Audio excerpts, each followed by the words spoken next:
어디 엄한 데다 민동선 이런 데다 땅을 사요.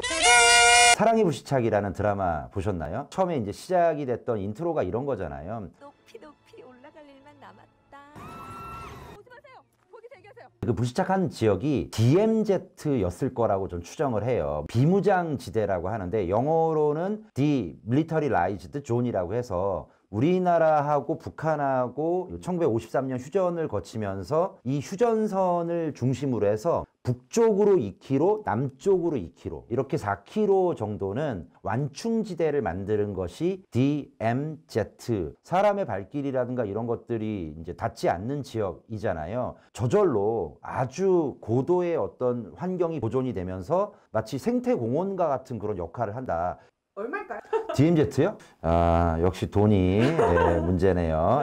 근데 DMZ는 일단은 살 수가 없고요. 만약에 이게 통일이 된다 하더라도 그 지역을 아마 생태공원으로 보존하기 때문에 우리가 왜 북한산을 살 수 없고 독도를 살 수 없듯이 DMZ도 살 수 있는 땅은 아닐 거라고 이런 건 있어요. 이 비무장지대 남방한계선으로부터 더 아래쪽이 있어요. 민간인 통제구역, 민통선이라고 얘기를 하는데요. 그런 지역은 이제 매매가 가능합니다. 사는 사람들도 은근히 있어요. 좀 오래된 얘기긴 한데요. 예전에요, 제가 부동산 경매 있잖아요. 경기도 파주시 군내면 무슨 리 뭐 이런 데 땅이 나왔는데요. 너무 싼 거예요. 근데 이제 지도상으로 보니까 휴전선 가까이 붙어 있는 거예요. 약간 이제 민간인 통제구역 이런 지역이죠. 그때 당시에는 그게 뭔지 잘 몰랐기 때문에 거기에 땅이 나왔으니까 뭐 내비게이션을 찍고 이제 쭉 이제 운전을 해서 쫙 가는데 어느 순간 딱 올라가니까 갑자기 도로 한 중앙 복판에 바리케이트가요. 하나, 둘, 셋 이렇게 3중으로 쳐져 있는 거예요. 근데 거기에 이제 군인들이 막 몰려 있어요. 검문소 갔을 때 바라보는 군인들 모습하고 좀 달라요. 제대로 머리 모자 투구, 철모 쓰고 있고요. 총을 들고 있는데 총도 실탄이 장전돼 있는 듯한 느낌이었어. 딱 막아요. 어떻게 오셨냐요? 그래서 아니 뭐 저기 땅이 나왔다고 해서 이제 보러 가려고 합니다. 그랬더니 뭐라고 하냐면 안 됩니다 그래요. 여기는 민간인 통제 구역이라서 이런 지역에 출입하려면 반드시 절차를 밟으셔야 됩니다. 그럼 어떻게 절차를 받아야 임진각 갔다 오세요 그래요. 근데 그런 땅이 경매에 나와요? 예, 경매 나옵니다. 한번 보시면 여기 특징은 뭐냐면 지도상으로는 나오는데 이걸 위성사진으로 보잖아요. 조금 위성사진이 전혀 안 나와요. 군부대라든가 군 작전 시설들이 있으니까 여기 왼쪽에 보시면 매매 나와 있잖아요. 예, 여기 딱 써 있어요. 대지네. 매매 1억 980만 원. 면적 955제곱미터. 이렇게 써 있어요. 파주 민통선 토지. 야, 근데 이름이 JSA 사거리 동층이에요. 와, 씨. 진짜예요? 여기 파는 땅. 소액 투자 적합. JS 부대에서 제3 땅굴 가는 길 위치. DMZ 비무장지대 소재. 철책선 인근. 그럼 DMZ값 아닌가요?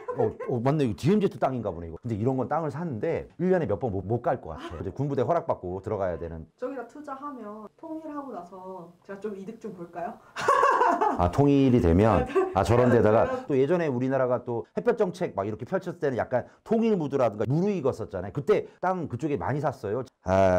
죄송하지만 세계적인 어떤 냉전의 어떤 결과물 산물로 나온 생태공원이 될 거라고 했잖아요. 그런 공원들이 있는 인접지에 있는 땅들은 공원하고 비슷하게 제한적인 개발밖에 안 되기 때문에 땅값이 오를 수는 있으나 상당히 한정적이고 제한적이다라고 이해를 하셔야 돼요. 그러니까 통일이 되면 좀 좋아질 수 있는 그런 희망은 있지만 생각보다는 그렇게 메리트는 없을 것이다라고 이해하는 게 맞을 것 같아요. 어디 땅을 살까요? 통일되면 통일되잖아요. 서울에 땅값이 어디가 제일 비싸요? 예를 들어서 얼추 보면 한강을 중심으로 해서 이 아래 위로 그런 데 땅값이 비싸고 또 아파트 값도 뭐 비싸잖아요. 리버뷰. 그러면 저 같으면 무조건 대동강변 가야지.